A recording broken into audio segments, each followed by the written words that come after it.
What's up mga idol? Ito, magre-repair tayo ng roll up. So ito, kinalas-kalas na namin kasi nga sira ang spring at sira ang rotary. So ito, ginawa na natin ng bagong rotary sa spring. Bago ito mga idol. Kinalas-kalas namin ito. Kailangan ng rewind.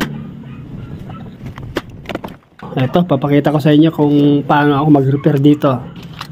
Ayan po. Sasalpak na namin yung spring mga idol. Ganito lang po ang pagkabit nito. Napakadali lang. Sasalpak natin tong ni-repair nating spring sa rotary. Bago na po yung rotary nito, inibahan ko na kasi nga yung mga bearing nito sira-sira na. So pinalitan natin ng bago. Saka spring, dalawang spring po yan para suwabe ang pagkagawa. So eto na, i-welding na natin itong pinakatubo nya. Repair lang ito mga idol. Hindi nila mabuksan kasi nga mabigat na, sira na po yung spring. Saka yung tubo nito malapit ng maputol. Ginawa natin dito pinalitan natin lahat bago. Spring, rotary, saka mga tornilyo, saka yung tubo pinalitan na rin natin, bago rin tubo nito mga idol.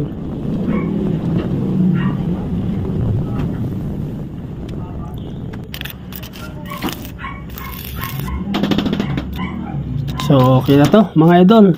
Ayan o, wine-welding na natin sa may holder. Ayan na, ito na yung una naming sasalpak na dahon.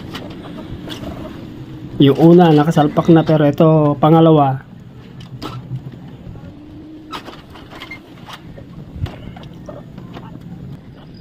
Unang ikot po yan mga idol.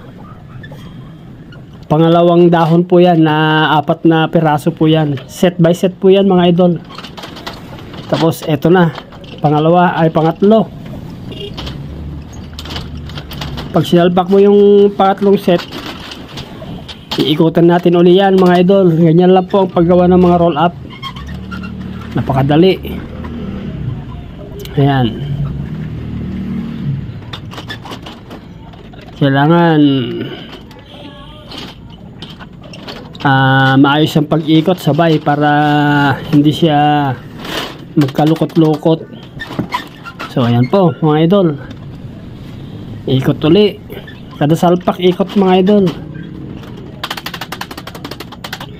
So kailangan natin ng vice grip, ipitin natin sa gilid para hindi tumaas kasi may load na po yan.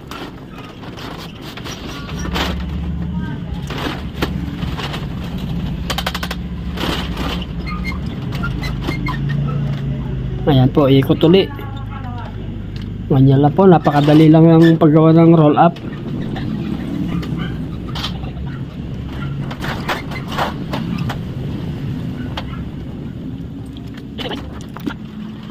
Ilagay natin yung vice grip sa gilid para hindi mahigop. Kasi po yan may load na po yan tumataas na po yan. Kailangan may stopper tayong vice grip. Laging tandaan, lagi tayo may stopper na vice grip. Yan po, kailangan maayos na vice grip para hindi siya bigla-bigla na lang siyang iikot po yan pag hindi maayos ang vice grip mo. Kasi po may load na po yan. Ayan o, mabigat na po mga idol.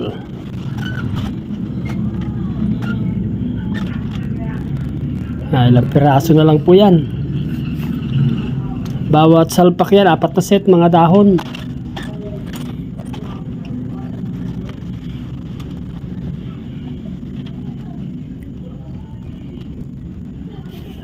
Yung mga ibang gumagawa nito nakikita ko sinasalpak lahat saka iikutin, ay wala, mapapahirapan ka doon. Tansya-tansya lang po yun mga idol.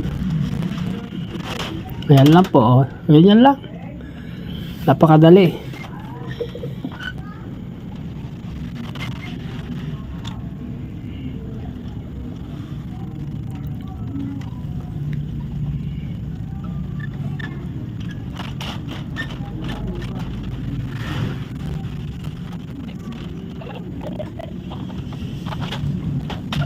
Dito lang po rito sa Golden Horizon, mga idol. Halos lahat dito, lahat ng mga roll up dito na-repair ko na kasi nga mali ang setup.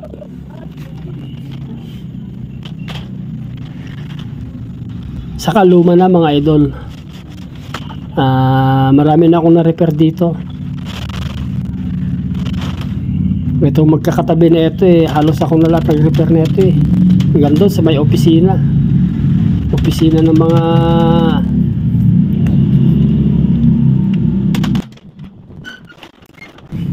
subdivision. So ito na po yung panglas, mga idol, yung pinakadulo. Ito yung tinatawag nila ang bottom.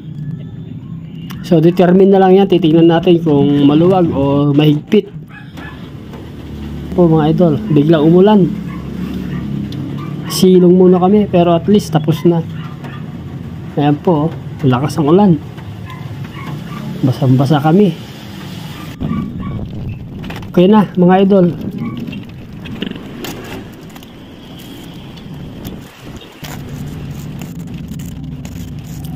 Ilagay na natin tong side guide.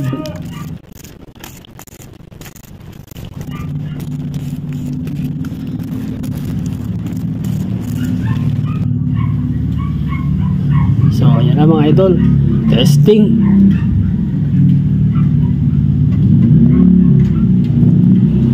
Tapos bigla pang umulan, so at least okay na, tapos na po ito, mga idol. Ayan, oh. Nagbihis na tayo ng damit, mga idol. Basang basa na tayo. Cover na lang po, mga idol. Dagdagan namin yung mga rivets. So ayos na, mga idol. Itong dalawang katabi na ito, ako rin nag-repair na ito, mga idol. So ayan, testingin na natin. Ayan, napaka-smooth, mga idol. Ayan, no. Kahit bata pwede buksan. Napakahaba na ito, mga idol. 4 meters. Thank you, mga